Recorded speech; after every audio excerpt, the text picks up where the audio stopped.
This last Thursday, I, 29 female, went over to my boyfriend Jay's 25 house for dinner and brought my son, preschooler, with me. Jay and I have been together for a year and a half now, and he's the most amazing man in the world. He's been amazing with my son. His bio father is not in his life, and I can genuinely see him as the one. Jay's parents came over as well. It's not that I don't get along with them. I've only ever seen them 3 times before. I've not had any time to really bond with them, I guess. They had never met my son in person, but they knew about him. By the time I arrived, Jay's parents were already there and helping him finish dinner. We greeted each other, and Jay's dad asked, "And who's this little guy?" I introduced them to my son and then introduced Jay's parents as grandma and grandpa to my precious boy. I didn't notice then, but all 3 became quiet almost immediately. I ended up waiting in the living room alone for almost half an hour before dinner, and things just were incredibly awkward for the rest of the night.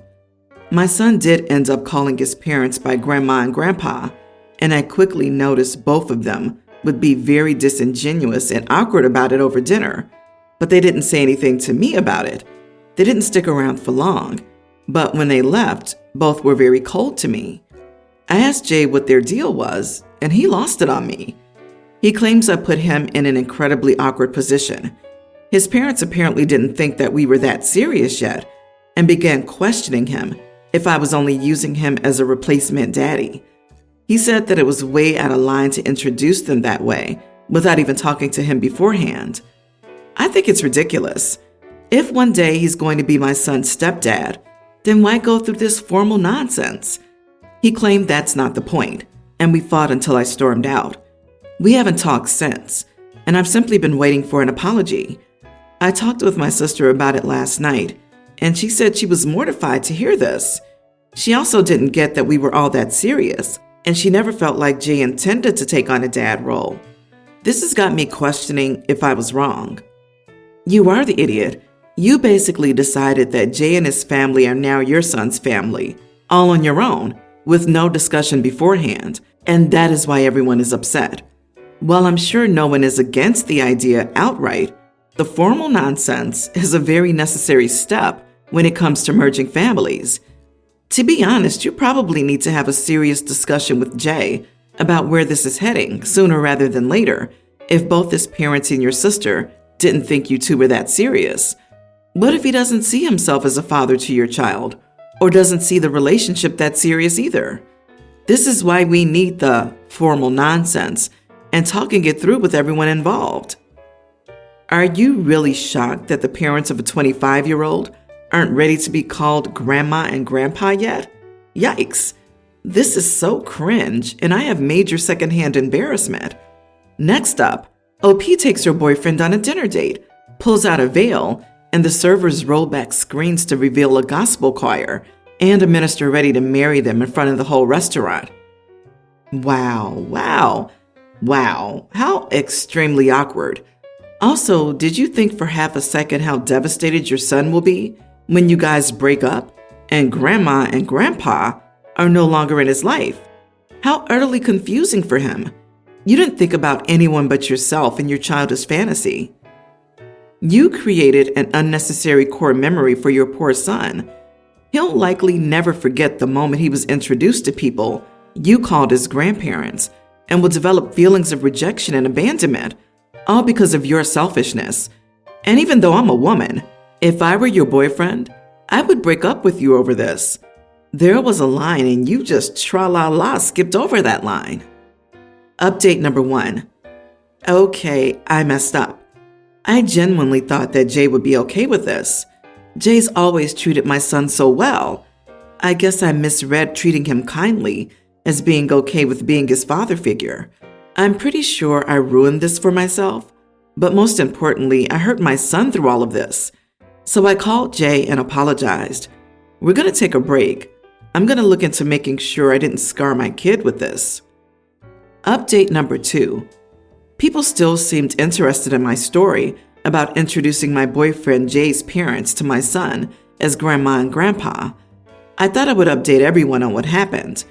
Immediately when I realized I was in the wrong, I called Jay and apologized for what happened. He told me he needed some space and wanted to take a break. I ended up calling his mother as well and apologized profusely. His mother forgave me, and after I explained my reasoning, said she didn't hold it against me. However, in retrospect, I think she was only being nice to me, knowing her son was going to end the relationship. Speaking of, Jay ended the relationship. I decided to take the advice given here about sitting down with Jay and getting on the same page about our relationship. I also saw some of the comments here about taking a break equals relationship ended. So I called Jay and told him that I wanted to talk sooner rather than later about this. We met yesterday, and while I feel our talk went well, it was really obvious to me that Jay was done with the relationship. He said that while he always knew that me and my son were a package deal, he hadn't decided at that point if he was truly going to take on the dad role for my son. He felt like my interpreting his niceness and acceptance of my son as a fatherly role was a red flag for him, overall, especially because we had never talked about it at all. He said that the real problem he had was me deciding that his parents were grandma and grandpa without even talking to him about it. My original refusal to apologize and expecting him to as well were part of it as well. There are other things he brought up that I feel are beyond this issue anyway, so I'm going to leave them out. Many of the criticisms left on my original post lined up with what he said, so I can really say for certain I messed up big time. I apologized, but I knew there was really no hope of saving this, so I didn't push when he said he felt like we should end the relationship. Overall, I realized that I really need to work on my own expectations for my partner and how he'll fit into my son's life. I also really need to work on my own communication skills. I, 20 female, am babysitting my niece, preschooler, for the week while my sister's away on a business trip. My niece misses her mom, so to cheer her up, I put a couple of treats in her lunch. Her lunch was a turkey and cheese sandwich with cucumbers and avocado, carrot sticks and ranch, apple slices, cookie, fruit snacks, brownie, juice box. Clearly not the healthiest, but also this is a special treat, and she has all 5 food groups. I dropped my niece off at 9, and at 10, snack time, I got a call from the teacher saying that I had to drop off a new lunch because my niece's was too unhealthy. I told her to give my niece the fruits or vegetables if she has a problem with the treats, and she told me she threw away the lunch because it was distracting to the other kids. I decided to call the office and tell them that I needed to pull my niece out for an appointment at 11. Lunch is at 11:30, and that she'd be back by the end of lunch. So at 11, I picked her up, and we got Happy Meals, cookies, fruit snacks, and milkshakes. Then at 12, end of lunch, I dropped her off with her Happy Meal box and her almost finished milkshake.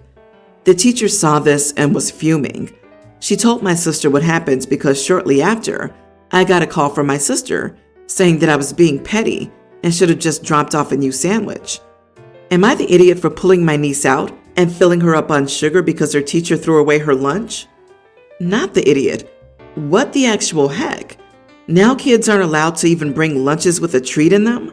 What kind of power trip do you have to be on to throw away a preschooler's lunch? So if you had dressed your niece in very pretty clothes that bothered the other kids, but the teacher had ripped them off, thrown them away, and told you to bring ratty ones? I suppose if your niece had been showboating and bragging about, "Oh, look how awesome my lunch is," there might be some grounds for the teacher to get involved here. Or was this just the teacher seeing in the box at snack time? If so, she should have stayed in her freaking lane. This sounds like a teacher making a big show of what happens to children whose adults pack them cookies and brownies. It's meant to make the kids keep the parents in line. Mine protested when I wanted to pack them some leftover brownies from last night's dessert, and of course to prevent food envy in the other kids. The teacher went all the way overboard though, and threw out the healthy items with the unhealthy, so she can reimburse OP for those. If I were OP, I'd have marched into the middle of the class in front of all the kids and handed the teacher a bill, demanding they immediately reimburse me for the food they recklessly wasted. Of course, I'd also like to ask them, how could they ever waste good food like that, knowing that there are starving people in this world? If they want to make a big show of things, then they can darn well expect the same in return. Avocados are not cheap. Food isn't cheap. So my daughter is a young teen, and I had agreed to let her go to a sleepover at one of her friends' houses. Her friend has been over to my house a few times, and I've met her parents a few times too. So I dropped her off last night, and maybe 3 hours later, I got a text from my daughter, who was in a McDonald's drive-thru, and told me that they wouldn't get her anything to eat and won't let her have any snacks. I called her, and before she said anything, I could hear them laughing about it. Luckily, that McDonald's was on the way to where I was driving to, so I went there and spotted them. My daughter ran to me and their faces looked shocked. I said not to call or message about interacting with my daughter ever again and left. I'm not being told that I was inconsiderate of their possible situations because they might be on a budget. But my thing is, if they were, why the heck wouldn't they tell me this? I would have gladly given my daughter money instead of you sitting there laughing about not feeding my kid. Not the idiot. Your daughter contacted you because she was uncomfortable in the care of other adults. She ran to you, obviously wanting to be extracted from this situation. Your first duty is to your child. You did the right thing. It seems they only invited your daughter to make fun of her. Agreed. I would also ask some careful questions of your child. If she ran to you, there might have been more going on. Being upset and humiliated is enough for some children to literally run to their parents, but not all. And if they refuse to buy her food at McDonald's after inviting her over and laughed about it, what else happened or happens at their houses? Who else doesn't get McDonald's and laughed at for it? Honestly, if you are on that tight of a budget, you can't afford to feed your daughter's friend. Either don't invite her to the sleepover, or you just maybe don't go to McDonald's. I'm glad your daughter texted you and you didn't hesitate. She won't forget how you showed up for her. I'm amused by their surprise when you rolled up to that Mickey D's to rescue your daughter from that situation, essentially. What the heck did they think was going to happen? Those people are mean. I'm glad you were there for your kid. I, 27 female, have 3 children, a male preteen, a young male child, female toddler. My partner and I both work, but since my hours are more flexible, I've picked up most of the childcare, such as dropping the children off at school/childminder, picking them up, taking them to the park, doing homework, etc., as well as 50% of the housework, so meals, ironing, etc. My partner will help after a little nagging, and he'll usually take the children to the park on the weekend. Last week, I didn't feel good come Saturday, and I felt awful dizzy, had headaches, hot flashes, etc., and I was just so tired. So I asked my partner to care for the children that day. My youngest is clingy. She gets upset whenever I leave the room and goes through a phase where the only word she knows is no. So my partner was in and out, asking for me to handle it. My middle child has a habit of asking me to do something or where something is, while not even considering asking their dad. Partner came in and asked if I'd help settle my youngest as she requested me. I refused and may have snapped that he's her dad and to leave me alone. I will admit my final fuse was when my middle child came in crying because apparently my oldest was looking at him funny. So I told him to tell his dad, and when he left, I locked the door. My head was killing me, especially around a crying child. My middle child was upset because he thought he'd upset me. My partner was like, I know you're sick, but just offering cuddles to the children would have been nice, and I needed help.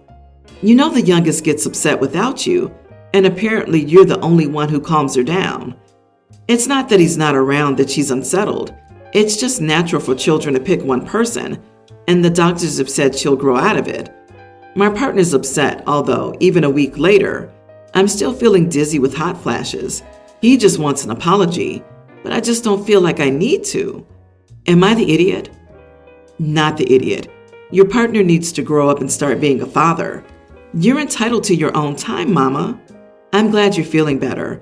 This was a one-time thing. You were sick, and if anything, you could tell your partner you didn't want to be near the children to keep them from getting sick. Unbelievable that he couldn't help you out for one day. Hey, I know you feel like hot garbage, but I had to deal with cranky kids, and I think you should apologize for being too sick to help. It's weaponized incompetence. He wanted you to cuddle with them while you're sick. Does he want to care for a sick wife and 3 sick kids? And every time he barges into your room, needing your help, he's proving that to them, that he's not someone that can handle their care and needs on his own, or if he even wants to. He needs to step up and parent his kids. They're getting overly attached to you because you're the main parent in their eyes, when it should be equal. He needs to learn how to settle them and handle their problems and disputes independently. You need to get well and can't if you aren't allowed to rest and heal. Yep, imagine if husband was the one who was sick. I bet he wouldn't get out of bed for anything, much less his kids. He's their father. He's not doing you a favor by watching them. Ask him what he'll do if this medical condition turns out to be serious or requires you to stay in the hospital. Please get yourself checked and hold your ground on this. You shouldn't have to lock your door to get a minute of rest. I, 34 female, live in southern Arizona. I have a new neighbor, an Irish woman, 30s, who recently moved here with her American husband. They moved into the apartment next door about a month ago. Before that, they lived in New England, where the states are much, much smaller. Comparison for anyone who's never thought about it. The state of Massachusetts from north to south is the same as the distance from Tucson to Phoenix. I'm single, and my neighbor's husband is out of town for a couple of weeks for work, so she thought it would be fun to take a day trip to show her around the area. Great.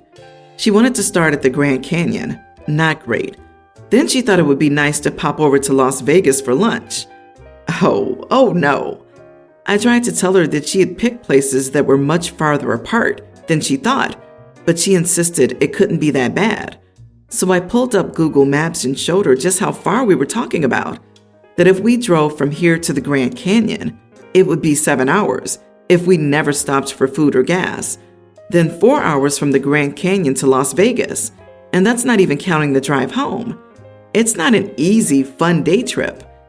After seeing the times, she now believes me about the distance, but she says it was rude to pull up a map to show her. She said that if she wasn't getting what I was saying, it's my fault for explaining badly, and that using Google to show her was just an idiot move to treat her like she was stupid or a child. I suggested a few places closer to us, but she yelled, "You better look up a map and make sure it's not too far first," and returned to her apartment. I really didn't mean to upset her, and I definitely don't think she's stupid or a child. I just didn't know how else to convince her that the trip she wanted to take wasn't possible. Am I the idiot? LOL, bye Felicia. Not the idiot, OP. How else are you supposed to show someone the distance between points A, B, and C? Interpretive dance? Showing her a map is a perfectly logical and respectful way to demonstrate the distances and times involved. I always do it when I want to find driving distances for myself. Her reaction seems childish. She disagreed with what you told her, so you showed her hard evidence. She should have given you more respect, since you've lived there longer than her and were likely to know better already. And once you backed up your point, she should have conceded. Geez, these are the tourists who end up dead or needing rescuing in Australia. Oh, no. People already living in an area are much dumber and less informed than those who move there and do no research. Most of these backwood yokels can't even read. It's a proven fact.